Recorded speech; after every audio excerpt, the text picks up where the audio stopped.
Hello everyone, I am Saurabh. और जैसा कि आपको मालूम है, मैं कुछ ना कुछ इंटरेस्टिंग कंटेंट आपके साथ शेयर करता रहता हूं। तो आज भी मैं एक इंटरेस्टिंग टॉपिक के साथ आया हूं, और वो आपका topic exam point of view से बहुत इंपॉर्टेंट है। तो आज का वो टॉपिक है इंडियन पॉलिटी से रिलेटेड, और वो टॉपिक आपका है India the union and it's territory. India हमारा देश एक यूनियन की तरह है, और उसमें बहुत सारे एरियाज हैं, स्टेट्स है जिसको हम लोग बोलते हैं। ठीक है, एरियाज और स्टेट्स। तो सबसे पहले तो ये देखिए कि हम लोग का इंडियन पॉलिटी की जब भी बात करते हैं तो हम कॉन्स्टिट्यूशन की बात करते हैं। हमारा कॉन्स्टिट्यूशन 1950 में आया। तो कॉन्स्टिट्यूशन में टोटल आर्टिकल्स वगैरह है, पार्ट्स है, शेड्यूल्स वगैरह है।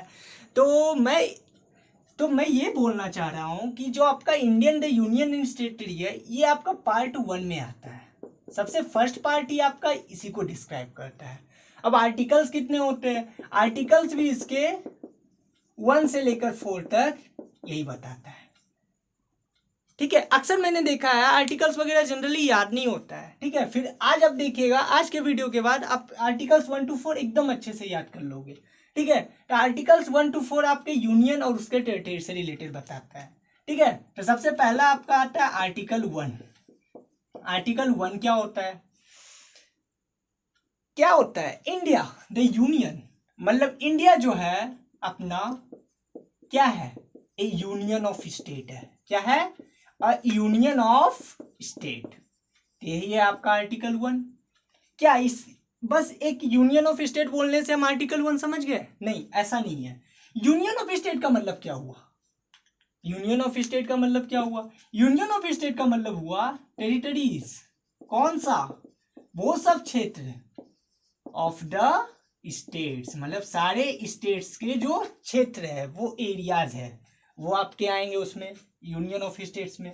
साथ ही साथ टेरिटरीज, सॉरी, यूनियन टेरिटरीज, उसके भी एरियाज आएंगे ना, क्योंकि स्टेट में यूनियन टेरिटरीज अलग होते हैं। दिल्ली वगैरह नेशनल, दिल्ली, दमन दीव, लक्षद्वीप, ये सब आपके चंडीगढ़ यूनियन टेरिटरीज में आते हैं। साथ ही साथ ये तो हो गया, ये भी हो गया। साथ ही साथ वैसे टेरिटरीज जो हम लोग एक्वायर्ड करते हैं, मतलब लेते हैं या फिर ऑक्यूपाई करते हैं। अक्सर इंडिया जब 1950 में इंडिया को अपना कॉन्स्टिट्यूशन मिला, उसके बाद हम लोगों ने अभी का एक प्रेजेंट 2020 तक बहुत सारे, सबसे पहले मैं जानता था कि क्या गोवा हमारे कंट्री से नहीं अटैच था, पोर्टुगीज लोग से हम लोगों ने पुलिस एक्शन से लिया था वगैरह वगैरह। तो कुछ कुछ एरियाज हम लोगों ने दूसरे कंट्री से लिया, कुछ कुछ एरियाज हम लोगों ने दूसरे कंट्री को दिया। तो ये सब भी टेरिटरीज आपके याद रखते हैं।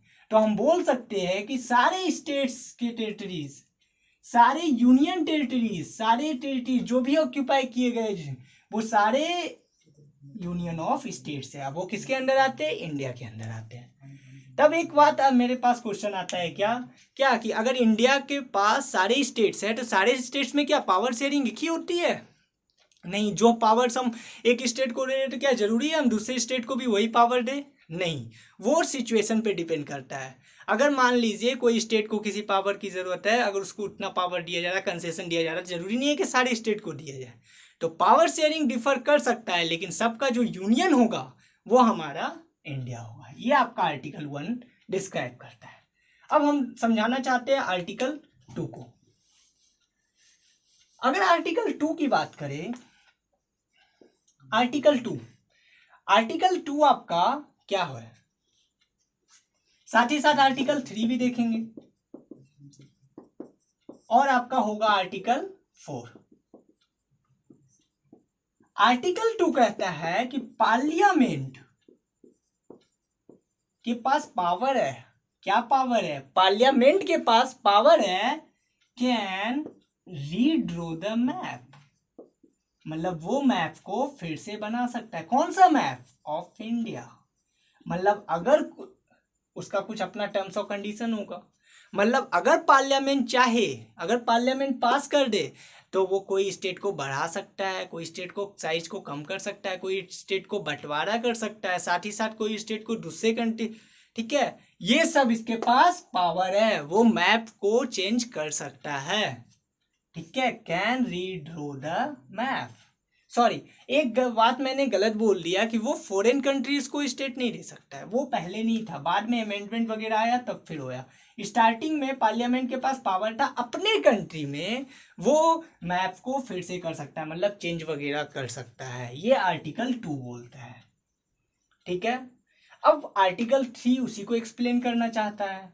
ठीक है, आर्टिकल कहता है पार्लियामेंट के द्वारा, एक ट्रिक है आर्टिकल याद करने, 3 याद करने के लिए, फिदा, FIDA।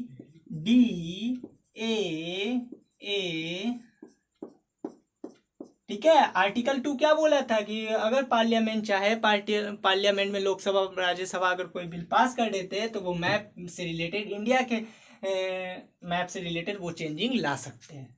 आर्टिकल 3 एक्सप्लेन करता है क्या, फिदा। फिदा क्या है, एफ कहता है forms of state, form of state, मतलब कोई स्टेट का अगर बनाना है, ऑर्गेनाइज मतलब न्यू स्टेट बनाना है तो वो फॉर्म कर सकता है। आई बोलता है इंक्रीज, क्या increase, the area of state या साइज ऑफ स्टेट, कोई स्टेट का अगर साइज इंक्रीज करना है, मतलब कोई और स्टेट को मिलाकर, 2 स्टेट को मिलाकर एक स्टेट में करना है, उसके साइज को बढ़ाना है, तो वो पार्लियामेंट चाहे तो कर सकता है। तीसरा डी फोर होता है डिक्रीज और डिमिनिश द एरिया, अगर घटाना चाहता है तो, मतलब अगर मेरे पास कोई स्टेट है, अगर वो स्टेट को 2 स्टेट में तोड़ना चाहता है, उसके साइज को कम करना चाहता है तो वो कर सकता है। ठीक है, अब क्या कर सकता है, alter the boundaries of the state, मतलब अगर स्टेट का जो बाउंड्री है अगर उसको चेंज करना चाहे, किसी में जोड़ना या निकालना चाहे, बदलना चाहे, तो वो चेंज कर सकता है, बदल सकता है। Next, alter the name of state, state का नेम को भी वो चेंज कर सकता है।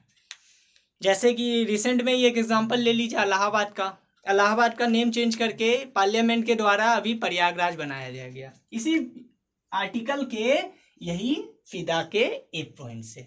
आप इसको फिदा के वर्ड से समझ सकते हैं, for form of an state, I for increase the area of state, size of state, D for decrease the area और size of state, A for alter the boundaries of state and A for alter the name of state. ये है आपका ये article 3। अब अगर बात कीजिए article 4 क्या है, अगर आप देखिएगा यहाँ पे तो 1 क्या था, आर्टिकल 1 था आपका यूनियन ऑफ स्टेट, मतलब इंडिया जो है एक यूनियन है स्टेट का, जिसमें आपकी यूनियन टेरिटरीज हो गए, टेरिटरीज ऑक्यूपाई हो गए, एक्वायर्ड जो लिया गया स्टेट्स का, साथ ही साथ territory of the states. Article 4 कहता है जो 2 और 3 आर्टिकल कहीं ना कहीं पार्लियामेंट के पावर को बहुत ज्यादा बढ़ा देता है, इतना ज्यादा पावर दे देता है कि वो हमारे कंट्री में चेंजिंग ला सकता है टेरिटरी से रिलेटेड। तो कहीं ना कहीं आर्टिकल 4 क्या करता है, आर्टिकल 4 प्रोटेक्ट करता है किसको, द आर्टिकल 2 and 3, मतलब ऐसा नहीं कि गलत तरीके से पार्लियामेंट क्या करे, कोई भी स्टेट का चेंजिंग वगैरह कर दे। इसी के वजह से ये article 4 protect the article of 2 and 3। यही आपके चारों आर्टिकल्स थे। तो आर्टिकल चारों आर्टिकल मैंने समझा कि यूनियन ऑफ स्टेट में क्या क्या आर्टिकल है, मैंने पार्लियामेंट के पावर को देखा। तो फाइनली मेरा ये बात आता है कि पार्लियामेंट के पास पावर है, पार्लियामेंट के पास सुप्रीमेसी है कि वो कैन रीड्रॉ द मैप। अब इस टॉपिक को आगे बढ़ने से पहले हम एक इंसिडेंट पे आते हैं। इन 1935 क्या था इस दिन, इसमें एक आया था गवर्नमेंट ऑफ इंडिया एक्ट आया था, और ये एक्ट आपका इतना हाईलाइटेड इसलिए था क्योंकि ये एक्ट कहा जाता है कि आज का जो प्रेजेंट कॉन्स्टिट्यूशन है इसमें 50 to 60% ये गवर्नमेंट ऑफ इंडिया एक्ट से कॉपी किया गया है। मतलब कहीं ना कहीं गवर्नमेंट ऑफ इंडिया एक्ट में बहुत अच्छे इंडियंस के फेवर में बहुत सारी बातें थी।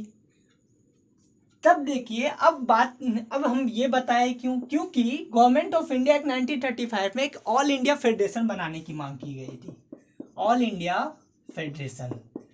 अब मेरे पास क्वेश्चन ये आया कि ऑल इंडिया फेडरेशन बनाने की मांग की गई थी, तो कहीं ना कहीं हमारा इंडिया डिवाइडेड था। हाँ, डिवाइडेड था। हमारा इंडिया दो पार्ट में डिवाइडेड था। एक था आपका प्रोविंसेस। प्रोविंसेस बोले तो कॉलोनियल, मतलब वैसे स्टेट्स। प्रोविंसेस स्टेट मतलब कॉलोनियल स्टेट्स, मतलब वैसे स्टेट्स जिसको ब्रिटिश या जहां ब्रिटिश अपने कॉलोनीज बना के उस पर शासन कर रहे थे, वैसे स्टेट हमारे प्रोविंसेस में आते थे। एक दूसरे स्टेट्स थे, वो आपके थे प्रिंसली स्टेट्स। प्रिंसली स्टेट्स क्या हो गए? प्रिंसली स्टेट्स मतलब राजवाड़ास, मतलब राजा लोग, राजाओं लोग, वो सब आते थे आपके प्रिंसली स्टेट्स में। अब ये लोग क्या इंडिपेंडेंट थे? नहीं, ये लोग भी इंडिपेंडेंट नहीं थे, लेकिन इसमें कुछ हद तक इसमें इंडिपेंडेंट लोग थे। क्यों इंडिपेंडेंट थे?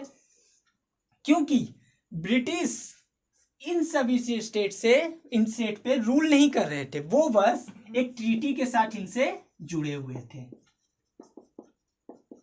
मतलब प्रिंसली स्टेट्स का कहीं ना कहीं ब्रिटिश के साथ बस एक ट्रीटी था, समझौता था कुछ टॉपिक्स पे, और वो क्या था? उस समझौते को हम कहते हैं डॉक्ट्राइन्स ऑफ पारा मोंटेसी। ये बहुत इंपॉर्टेंट है कि ये डॉक्ट्राइन्स ऑफ पारा मोंटेसी के वजह से प्रिंसली स्टेट ब्रिटिश के साथ जुड़ते थे कुछ कुछ ट्रीटी पे। ठीक है, बाकी की बात करें तो ब्रिटिश सिर्फ कॉलोनियल स्टेट्स पे ही रूल करते थे, शासन बनाते थे वो।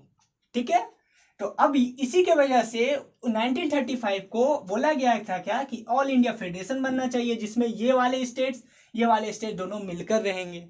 लेकिन प्रिंसली स्टेट्स उस समय एकदम मना कर दिए, से नो, जिसकी वजह से हम लोग को जो आज़ादी मिली वो कहीं ना कहीं 15 से 47 12 साल बाद मिली, नहीं तो बहुत जल्दी मिल जाती। ठीक है, ये था आपका पॉइंट। अब बात आता है ये कि अगर इंडिया में आपका डिवीजन था इस टाइप का, तो 1947 में जब आज़ादी मिली तो उस समय डोमिनियन स्टेट थी। 1950 में हमारा खुद का कॉन्स्टिट्यूशन बना, तब उसके बाद ये पॉइंट आया कि स्टेट्स का डिवीजन करना चाहिए। ठीक है, तब हमारे पास कहीं ना कहीं मैक्सिमम बोले तो 512 प्लस प्रिंसली स्टेट्स है। ठीक है, तो अब बात आया कि ये लोग को मिलाकर कैसे रखना चाहिए। ठीक है, तो 1950 में जब टेरिटरी वगैरह का डिवीजन होना स्टार्ट हुआ, तब कैसे कैसे डिवीजन हुआ वो समझते हैं, यही मेरा टॉपिक है। अब देखते हैं क्या कि 1950 में कैसा डिवीजन हुआ। अगर 1950 में डिवीजन हुआ, फिर नेक्स्ट डिवीजन कब हुआ? तो सबसे पहले बात कीजिएगा 1950 का, तो 1950 में पूरे यूनियन ऑफ स्टेट्स को 4 पार्ट में डिवाइड कर दिया गया। Part A, part B, part C, part D. अब मेरे पास क्वेश्चन आता है कि ये क्या है पार्ट्स। अब एक बात समझिए, जब हम लोग को इंडिपेंडेंस, हम लोग जब आज़ाद हुए, तब कहीं ना कहीं ब्रिटिश क्या किया, हम लोग को भी आज़ाद कर दिया, मतलब प्रोविंसेस को भी आज़ाद कर दिया, और साथ ही साथ प्रिंसली स्टेट को भी आज़ाद कर दिया। और जो प्रिंसली स्टेट को आज़ाद किया उसके लिए वर्ड आता है लैप्स ऑफ पारामोंटेसी, मतलब वो इस जो ट्रीटी से उससे वो क्या हो गए, मुक्त हो गए, मतलब अब उनके साथ कोई ट्रीटी नहीं है, वो है आपका लैप्स ऑफ पारामोंटेसी। अब देखिए क्या पार्ट ए में क्या था, पार्ट ए में थे गवर्नर रूल्स। इससे नहीं समझ में आया तो आप इससे समझ सकते हैं कि प्रोविंसेस वाले स्टेट्स आपके पार्ट 1 में आ जाते थे, मतलब कॉलोनियल स्टेट्स वो आपके किस में आ जा रहे थे, पार्ट ए में आ जा रहे थे। साथ ही साथ पार्ट बी की बात करें तो पार्ट बी में प्रिंसली स्टेट्स आ जा रहे थे। क्लियर? पार्ट ए में हो गया आपका कॉलोनियल स्टेट, जो प्रोविंसेस थे वो सब स्टेट पार्ट ए में आएंगे, पार्ट बी में प्रिंसली स्टेट। पार्ट सी में बात करें तो चीफ कमिश्नर्स रूल।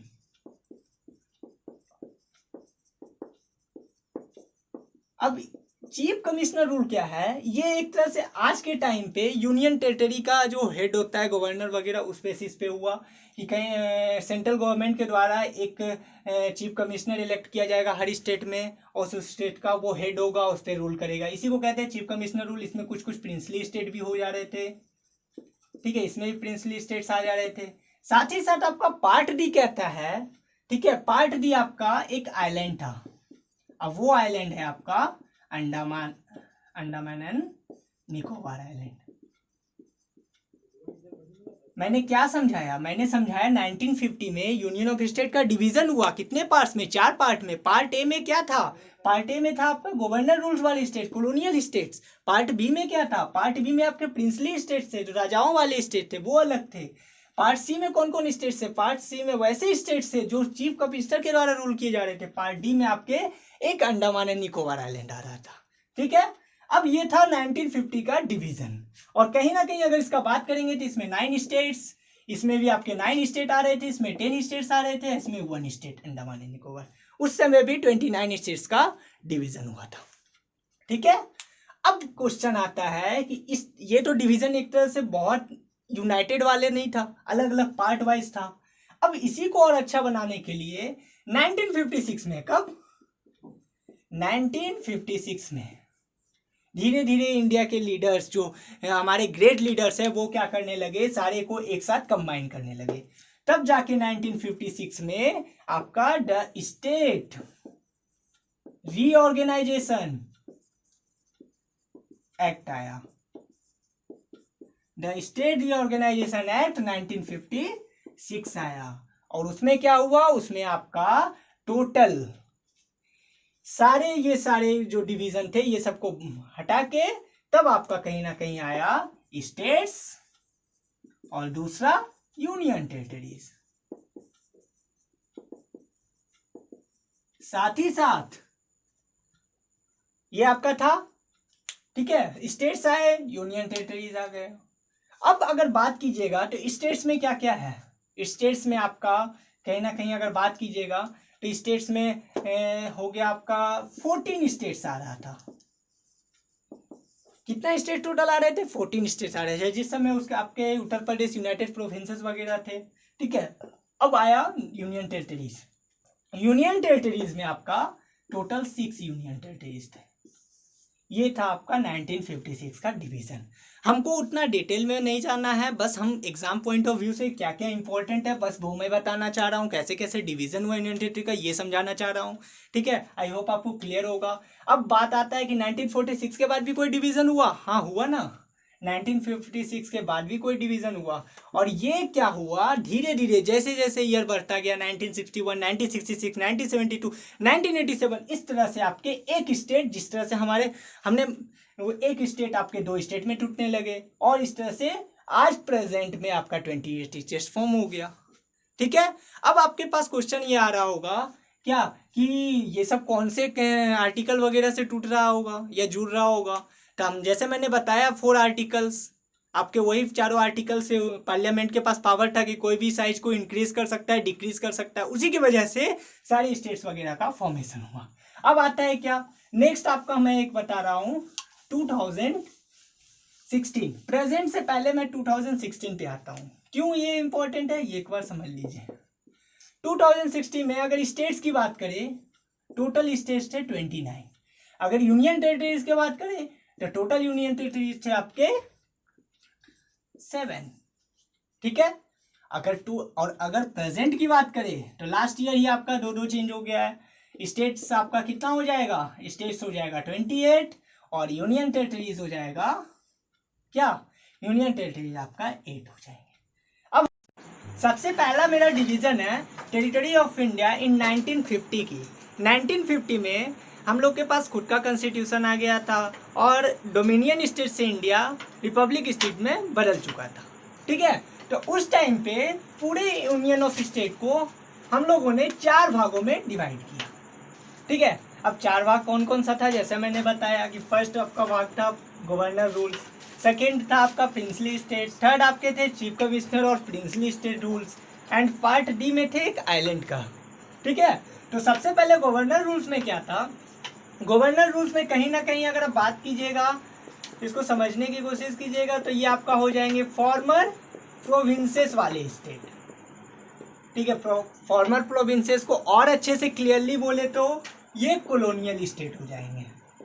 मतलब वैसे स्टेट्स जहां पे कहीं ना कहीं ब्रिटिश आकर कॉलोनीज वगैरह फॉर्म किए थे, वैसे स्टेट्स आपके पार्ट ए में आ जाएंगे। ठीक है, नेक्स्ट अगर हम पार्ट बी की बात करें तो ये आपके प्रिंसली स्टेट्स राजाओं का स्टेट्स, मतलब वैसे जहाँ पे राजा वगैरह रहा करते थे। यहाँ पे इन लोग का ब्रिटिश के साथ एक ट्रीटी हुआ करता था, डॉक्ट्राइन ऑफ पारामोंटेसी।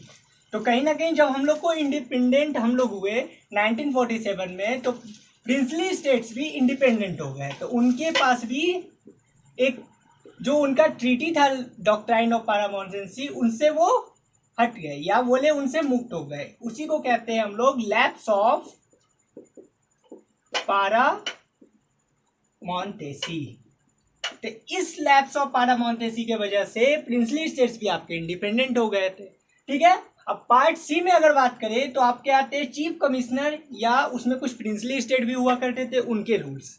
ठीक है, अब थोड़ा सा अगर इसको आज के डे से समझिएगा तो ये कहीं ना कहीं आपका यूनियन टेरिटरी के तक काउंट किया जाता था। कहने का मतलब यहाँ पर अपॉइंटेड बाई, मतलब एक चीफ कमिश्नर हर स्टेट में दिया जाता था। ठीक है, हर स्टेट के पास अपना एक चीफ कमिश्नर हुआ करता था, जो कि कहीं ना कहीं अपॉइंटेड कहाँ से किया जाता था, अपॉइंटेड बाई सेंट्रल गवर्नमेंट, मतलब सेंट्रल गवर्नमेंट के द्वारा अपॉइंट किया जाता था हर स्टेट में एक चीफ मिनिस्टर, और वो हर इन सारे स्टेट पे रूल करते थे। और आपका पार्टी में आपका एक आइलैंड आ जाएगा, वो आपका है अंडमान एंड निकोबार आइलैंड। और अंडमान एंड निकोबार आइलैंड में किनका रूल हुआ करता था, अंडमान एंड निकोबार आइलैंड की अगर बात करें तो वहां पे लेफ्टिनेंट गवर्नर का रूल था। अब ये लेफ्टिनेंट गवर्नर अपॉइंट किसके द्वारा किया जा सकते थे, वो किए जाते थे आपके किस सेंट्रल गवर्नमेंट के द्वारा, अपॉइंटेड बाई सेंट्रल गवर्नमेंट। तो मैंने देखा कि पार्ट सी और पार्ट डी में आपके सेंट्रल गवर्नमेंट अपॉइंट करते थे और उनका एक तरह का शासन होता था इन सारी स्टेट्स में, और यहाँ पे आपके गवर्नर रूल्स होते थे, और पार्ट बी में आपके राजाओं वाले स्टेट्स थे। तो कहीं ना कहीं अगर आप रिकाउंट कीजिएगा इसको, तो ये यहाँ पे आपके 1 2 3 4 5 6 7 8 9 स्टेट्स आ जाएंगे। यहाँ पे काउंट किया जाएगा तो 9 स्टेट यहाँ भी आएगा। आपके चीफ कमिश्नर रूल में 10 स्टेट आ जाएंगे, और ये आपका स्टेट 1 हो जाएगा। तो टोटल अगर मेरे पास डिवीजन था तो टोटल हो गया आपका 9 9 18 10 1 29 स्टेट्स। तो उस टाइम भी हमारा यूनियन ऑफ स्टेट्स 29 स्टेट्स में डिवाइडेड था। ठीक है, भले ही उसका कैटेगराइज हो गया था। ठीक है, अब एक नोटिस कीजिएगा, यहाँ पे ये यूनाइटेड प्रोविंसेस है। ये कौन सा स्टेट है, ये उत्तर प्रदेश जो आज के टाइम में बना हुआ है। मध्य भारत में बहुत सारे 2 3 4 स्टेट आज के टाइम में है। ठीक है, तो अगर ये सारे स्टेट्स आपको याद नहीं रखने हैं, ठीक है, ये सारे स्टेट्स को जस्ट एक पिक्चराइज करना है कि 1950 में जब हम लोग का इंडिया इंडिपेंडेंस हुआ था या आज़ाद हुआ था, तो उस टाइम पे कैसे हमारे स्टेट्स का डिवीजन हुआ। आई होप आप लोग को क्लियर हो गया होगा कि 1950 में कैसे हुआ था। अब ये आपका दूसरा डिवीजन है 1956 का state. In 1956 the state reorganisation act 1956। ठीक है, ये सेकेंड डिवीजन में हम लोग देखेंगे कि यूनियन ऑफ टेरिटरीज को दो में डिवीजन किया गया, एक आपका स्टेट्स में, दूसरा यूनियन टेरिटरी में, जो कि आज प्रेजेंट भी है। ठीक है, तो उस वक्त टोटल अगर बात करें तो स्टेट्स में 14 स्टेट्स हैं। कौन कौन सा है, आंध्र प्रदेश, असम, बिहार, बॉम्बे, जो अभी मुंबई में बदल गई।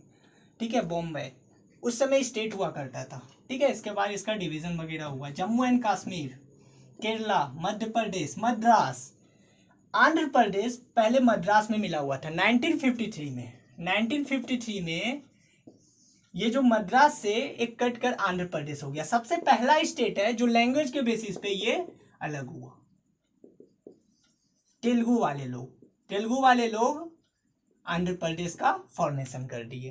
ठीक है, अब देखिए मैसूर, ओडिशा, पंजाब, राजस्थान, उत्तर प्रदेश जो पहले यूनाइटेड प्रोविंसेस हुआ करती थी, ये स्टेट आपका वेस्ट बंगाल। तो ये आपके 14 स्टेट थे 1956 के टाइम में। साथ ही साथ अगर यूनियन टेरिटरीज की बात करें तो अंडमान एंड निकोबार आइलैंड उस समय था, दिल्ली, हिमाचल प्रदेश, मणिपुर, त्रिपुरा, एंड ये है Laccadive, Minicoy and Amindivi island. अब थोड़ा सा नोटिस कीजिएगा, ये आपका पार्ट डी में आ रहा था 1950 वाले में। दिल्ली भी थे कमिश्नर वाले में, हिमाचल प्रदेश, तो जितने भी चीफ कमिश्नर रूलर्स थे वो सारे यूनियन टेरिटरीज, जितने भी नहीं, सॉरी सारे नहीं आए, कुछ कुछ आपके कहाँ आ गए, चीफ कमिश्नर रूल वाले इसमें आ गए। तो मैंने उस समय भी बताया था कि चीफ कमिश्नर रूल को आप समझ सकते हैं कि प्रेजेंट का जो यूनियन टेरिटरीज जैसे केंद्र शासित प्रदेश, सेंट्रल वाला जो पावर होता है, सेम टाइप का चीफ कमिश्नर रूल भी था। ये वाला लैकेडी, मिमिकोय एंड अमिकरी आइलैंड्स, ये अभी आपका लक्षद्वीप आइलैंड में चेंज हो गया। तो ये था आपका 1956 का।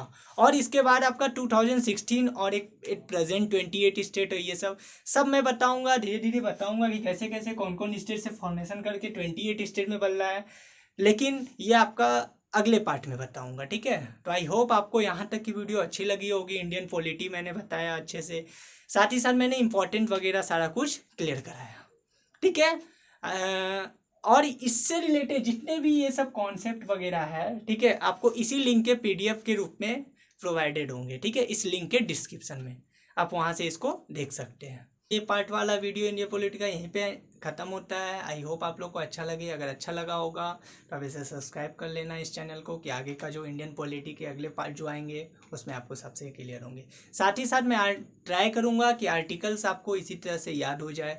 आज मैंने 4 आर्टिकल्स को अच्छे से बताया, इसी तरह आगे आर्टिकल्स, पार्ट, शेड्यूल वगैरह क्लियर होंगे। Thank you.